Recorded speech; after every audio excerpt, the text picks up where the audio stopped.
Abortion is a controversial topic that has been ongoing for years. What is abortion? If you're not familiar with abortion, this is when the embryo or fetus is forcibly removed to terminate a pregnancy. The argument arises with the question, do women have the right to terminate their own pregnancy? This topic is far from black and white, but there are two major sides to the argument. One side is pro-life, which believes that the life starts at the time of conception and the act of abortion should be illegal.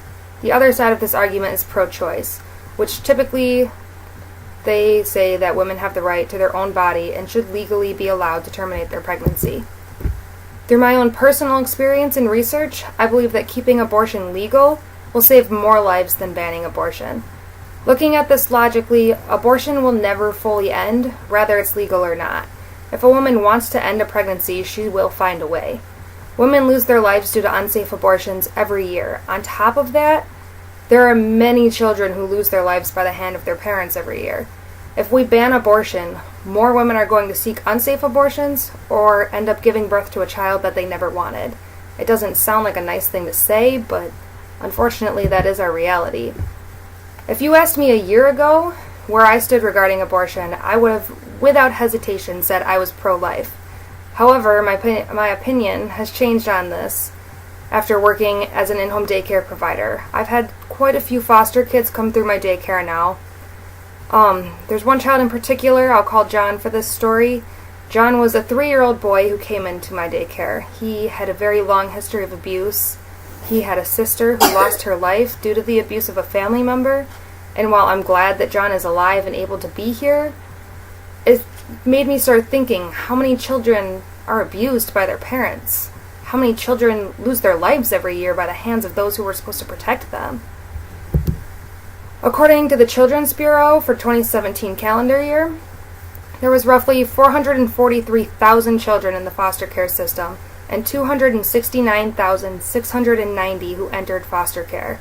If abortion became illegal and women were forced to give birth to unwanted children, these numbers would greatly increase. A major point I hear a lot from people who consider themselves pro-life is that a woman could always put their child up for adoption. But if we're looking at the facts, there's already so many children sleeping on the floor of their social workers' offices. There's already so many children that are waiting to be adopted and end up aging out of the foster care system without ever getting adopted. If we ban abortion, this problem is going to increase dramatically. On top of children waiting to find a place to call home, we have a bigger issue regarding parents harming their own children. If you could, do a quick internet search. Type in children killed by their parents. You'll find a headline such as, baby found rotting in swing, parents charged with murder. Now type in child killed by their father. You'll see another headline. Texas dad charged with capital murder and stabbing death of 16-month-old son. Now again, mother kills child. The news articles go on and on. You will find endless stories of abuse and murder. While abortion may not be ideal, I believe it's morally the best option we have in saving lives.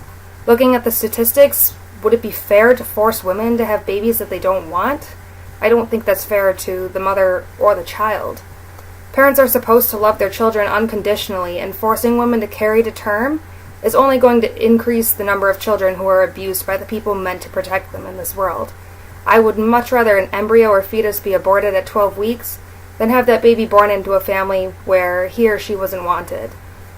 And, that child can end up with a future of pain and abuse until they're sleeping in their social worker's office or killed by the hands of their parents, like so many children already are.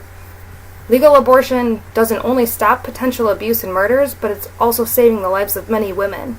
It's unrealistic to think that by banning abortions, we're going to stop abortions altogether. Through the JCC library database, I came across an article by Rachel Gold and Megan Donovan called Life Before Roe. The article states that while abortion restrictions impact a woman's health and legal rights, it does nothing to decrease the number of unintended pregnancies, which is the main reason that a woman seeks abortion. Women who desperately want an abortion are going to find a way, whether it's legal or not. There are many reasons that a woman gets abortion, and if we look at the National Abortion Federation, they share personal stories of women's abortion experiences with their permission. One story shared on their website is about a mother named Josephine. Josephine is a woman who found herself pregnant after escaping an abusive relationship with 2 children. She could not afford an abortion, and she took matters into her own hands by willingly ingesting poison in hopes to terminate the pregnancy. She ended up hospitalized and had a proper abortion while she was in the hospital, but we do need to think about the lives of mothers such as Josephine. The lives of these women and children are important, and by keeping abortion legal, this is our best bet in protecting the lives of all of these people. Regardless of one's personal opinion on abortion, women should have the right to their own body.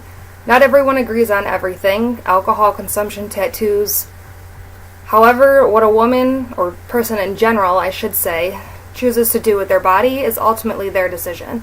People abort their pregnancies for multiple reasons, including not being able to afford a child. Really, this can tie right back to the fact that banning abortion is going to cause more children to enter the foster care system or become abused, while more women will end up injured or dead from attempting an unsafe abortion. Jumping into the other side of the argument, those who are pro-life often believe that life starts at the time of conception. The United States government views unborn babies as human beings, proving that they are considered a life. As of 2016, at least 38 states have passed fetal homicide laws, again proving that a fetus is a life.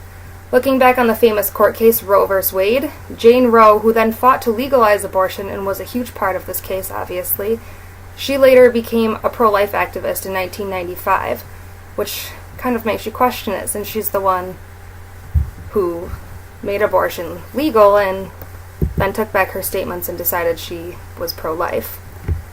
Another claim pro-life activists often talk about is the damage done by abortions. Late abortion doctor Bernard Nathanson retired his work and became a pro-life activist. He stated he could see a 12-week-old fetus silently screaming while being aborted in an ultrasound image. It is difficult to argue abortion is morally acceptable when a doctor is stating that a fetus is in pain and aware, but abortion also hurts the parents psychologically. A study showed that women who had abortions were 154% more likely to commit suicide than those who carried the term. These statements confirm that abortion may be harmful to everyone involved, but is that enough reason to ban abortions altogether? Abortion is a very controversial topic with a lot of emotion behind both sides of the argument. Pro-life activists believe that a fetus is considered a life and should be protected. Though, looking at the situation as a whole, I believe pro-choice and keeping abortion legal is our best option. Making abortion illegal doesn't necessarily decrease the number of abortions, but rather the number of safe abortions. This increases the risk of mothers being harmed or killed by the unsafe abortion. Furthermore, there's already many children in the foster care system and children who lost their lives by the hand of their parents. We need to consider what's going to happen to all of these children if we force every baby to be born. As unfortunate as it may be, I think it would be better and safer to have a fetus aborted than to have a child unsafely aborted or abused for years only to end up abandoned or dead.